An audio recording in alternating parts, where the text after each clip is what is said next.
নমস্কাৰ কৃষক বন্ধুসকল, মই হাতীমা আজি আকৌ পুনৰে আপোনালোকৰ মাজলৈ উপস্থিত হ'লোহি। আজি মোৰ আলোচ্য বিষয় তামোলবাৰী। তো তামোলৰ আমি গছবিলাক কেনেকৈ লগাম, তো এটা এটা গছ যে লগোৱা হৈছে,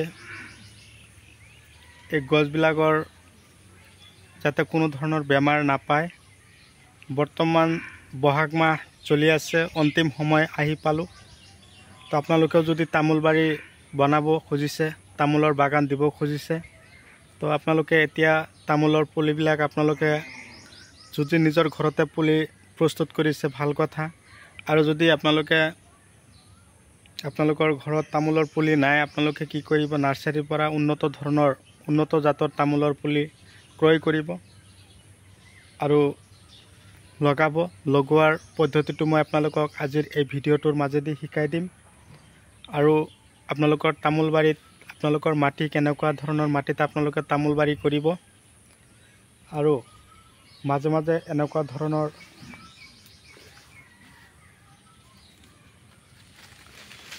চাওক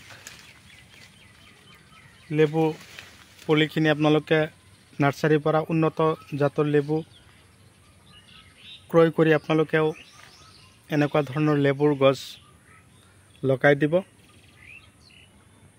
তাৰ কথা হ'ল, তামোল গছ লগোৱাৰ সময় কোনটো, আৰু তামোল গছত শুকাই যোৱা এক ধৰণৰ বেমাৰ থাকে। সেই বেমাৰৰ পৰা হাত সাৰিবলৈ আপোনালোকে কি ধৰণৰ ঔষধ আপোনালোকে তামোলবাৰীত দিলে আপোনালোকৰ তামোলবাৰীত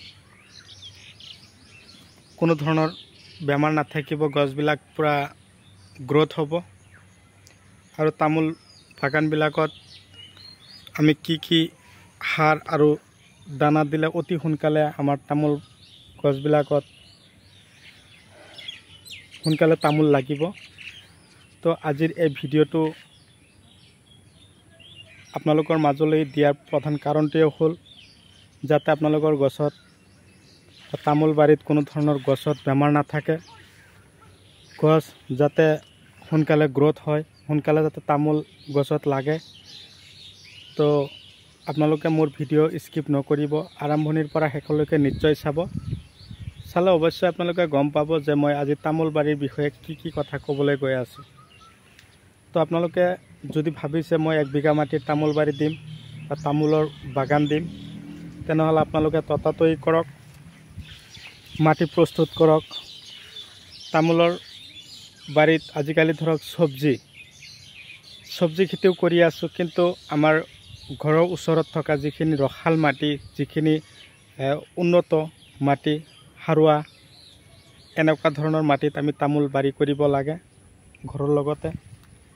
আৰু এই তামোলবাৰীত কি কৰিব, আপোনালোকে ধুনীয়াকৈ প্ৰথম অৱস্থাত যেতিয়া তামোলৰ গছবিলাক লগাবৰ কাৰণে প্ৰস্তুতি ল'ব, তেতিয়া ধুনীয়াকৈ মাটি চহাই ল'ব।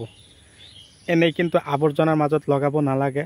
মই যিখিনি কথা আপোনালোকক কৈছোঁ, সেইখিনি কথাৰ ওপৰত যদি ভিত্তি কৰি আপোনালোকে তামোলবাৰী দিবলৈ যায়, তো আপোনালোকে 100% ছাকচেছ হ'ব পাৰিব। আৰু তামোলৰ গছ ৰোৱাৰ পদ্ধতিটো মই আপোনালোকক দেখুৱাই দিম। কিন্তু কথা হ'ল, হাল যেতিয়া মাৰিব তেতিয়া আপোনালোকে কি কৰিব, বাৰে বাৰেতো আপোনালোকে সম্ভৱ নহয়। তামোলৰ বাগান দিবলৈ গ'লে বিঘাই প্ৰতি আপোনালোকে 8 পৰা 10 কিলো চূণ সিঁচি ল'ব।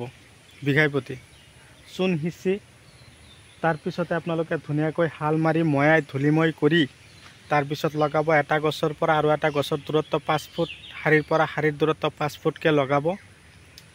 আৰু যেতিয়া গছ ৰোপণ কৰা শেষ হ'ল, ৰোপণ কৰাৰ মোটামুটি 2-2.5 মাহ পিছৰ পৰাই আপোনালোকে খেতিত DAP, ইউৰিয়া মাজে মাজে সিঁচিব, এইবিলাক দিব। আৰু ৰসাল মাটি হ'ব লাগিব, যিবিলাক মাটি ৰ'দ মাৰিলে মাটি একদম পূৰা শুকাই যায়, সেনেকুৱা মাটিত তামোলবাৰী নকৰাই ভাল। ৰসাল মাটি হ'লে কি হয়, তামোল গছত তামোলবিলাক অতি সোনকালে লাগে। আৰু হাইব্ৰিড জাতৰ তামোলবিলাক আপোনালোকে পৰাপক্ষত যদি লগাব পাৰে, 3 পৰা 4 বছৰ আমি অপেক্ষা কৰাৰ পিছতে আমাৰ গছবিলাকত ধুনীয়াকৈ তামোল লাগিব। আৰু তামোলবাৰীত আপোনালোকে কি কৰিব, এনেকুৱা ধৰণৰ লেবুৰ পুলিবিলাক যে আছে সেই পুলিবিলাক যদি পাৰে আপোনালোকে চাওক কি ধুনীয়াকৈ লাগিছে। গছৰ ডাল যেন ভাঙি পৰিব এনেকুৱা অৱস্থা। এটা ডাল মই দাঙি দেখুৱাই দিছোঁ, এটা ডাল আপোনালোকক দেখুৱাই দিছোঁ। চাওক এটা ডালতে মোটামুটি 20ৰ পৰা 25টা লেবু লাগিছে। এনেকুৱা ধৰণৰ লেবুৰ পুলিও আপোনালোকে বজাৰৰ পৰা ক্ৰয় কৰিব, নহ'লে নাৰ্চাৰীৰ পৰা ক্ৰয় কৰি কিনে আপোনালোকে এই 5 ফুট বাই 5 ফুট বৰ্গ আকৃতিত যে লগালে তাৰ মাজে মাজে আপোনালোকে লগাই দিব। আশা কৰোঁ কি তামোলো বিকিব, ইফালে লেবু বিকিব পাৰিব। আৰু তামোল গছবিলাকত পাণৰ পুলি আপোনালোকে লগাই দিব পাৰিব। আৰু যিমান পাৰে তামোলৰ বাগানত গোবৰ সাৰ দিব। গছৰ মিনিমাম 1 ফুট দূৰত পুলিখিনি লগালে পাণৰ পুলি, তাৰ লগতে আপোনালোকে কি কৰিব, তামোল বাগানত আমাৰ ঘৰত যে আমি ধানবিলাক খেতিৰ পৰা যে আনো, খেৰবিলাক যিবিলাক আছে ভুচি খেৰ, সেইবিলাক আমি কি কৰিব লাগে, তামোল বাগানত ধুনীয়াকৈ পেলাব লাগে আৱৰ্জনা, যাতে ঘাঁহ বন নহয়। এয়া চাওক মই পেলাইছিলোঁ। এইবিলাক আপোনালোকে কি কৰিব, এনেকুৱা ধৰণৰ খেৰ আৱৰ্জনা দি থ'ব, যাতে মাটি একদম পূৰা ঘাঁহ বন নহয়। তেনেকুৱা ঘাঁহৰ ওপৰত ধুনীয়াকৈ দি থ'লেই হ'ল।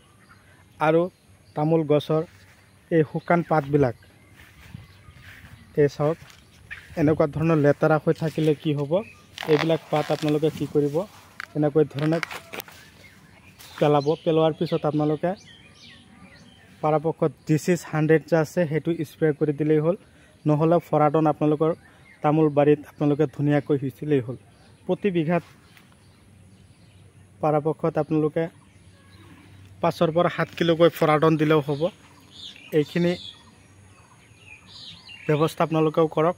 আৰু তামোলৰ বাৰীত যেতিয়া একদম খৰাং বতৰ মাৰি দিয়ে, তেতিয়া মাজে সময়ে আমি জলসিঞ্চনো কৰি দিব লাগে। এতিয়া ধৰক বহাগ জেঠ মাহ এইটো সময়, বৰ্তমান বৰ্ষাকাল, এইটো সময়ত আমি পানীৰ যোগান ধৰিব নালাগে। তো ধৰক তেতিয়া লেবু গছবিলাকো থাকে, লেবু গছবিলাকত পানী দিলে তাৰমানে কি 12মহীয়া যিবিলাক লেবু আছে হাইব্ৰিড ধৰণৰ, সেইবিলাক লেবু ধৰক এতিয়া বৰ্তমান কিন্তু আমি 4টা লেবু বজাৰত 20 টকা বিকি আছোঁ। তো ধৰা হ'ল 1 বিঘা মাটিত মোটামুটি যদি 50ৰ পৰা 60 জোপা লেবু গছ আপোনালোকে ধুনীয়াকৈ লগাব পাৰে, তো মোটামুটি এটা গছৰ পৰা মিনিমাম 300-250কৈ লেবু আপোনালোকে উঠাব পাৰিব। আৰু তামোলটো আপোনালোকে বিকিবই পাৰিব। বৰ্তমান বজাৰত তামোলৰ চাহিদা বহুত বেছি। তো এই পদ্ধতিমতে আপোনালোকেও খেতি কৰক, সফল হওক। কিন্তু তামোল যেতিয়া গছত লাগিব তেতিয়া আপোনালোকে কি কৰিব লাগিব, আগৰ পৰাই প্ৰস্তুতি ল'ব লাগিব। গছৰ গুৰিত অকণমান সাৰ দিব, যাতে তামোলখিনি অতি সোনকালে ডাঙৰ দীঘল হয়। বন্ধুসকল, মোৰ ভিডিঅ' কোন ঠাইৰ পৰা চাই আছে, আপোনালোকে মোৰ ভিডিঅ' চাই যদি ভাল পাইছে তেনেহ'লে লাইক দি দিব। যিমান পাৰে মোৰ ভিডিঅ'টো আপোনালোকে শ্বেয়াৰ কৰিব। আৰু আপোনালোকে যদি মোৰ চেনেলৰ নতুন ভিউৱাৰ্ছ হিচাপে আছে তেনেহ'লে মোৰ চেনেলটো ছাবস্ক্ৰাইব কৰি দিব। এনেকুৱা ধৰণৰ উন্নত আৰু ৰাসায়নিক পদ্ধতিত কৰা খেতিৰ ভিডিঅ' অলৰেডি আপোনালোকে পাই থাকিব। কেৱল তামোল বাৰী নহয়, কেৱল লেবুৰ খেতিৰ ভিডিঅ' নহয়, A to Z ভিডিঅ' আপোনালোকে মোৰ চেনেলৰ মাজেদি আপোনালোকে চাব পাৰিব। তো দেৰি নকৰোঁ, আজি মই আপোনালোকৰ মাজৰ পৰা বিদায় লৈছোঁ। পৰৱৰ্তী ভিডিঅ'ত লগ পাম। ধন্যবাদ।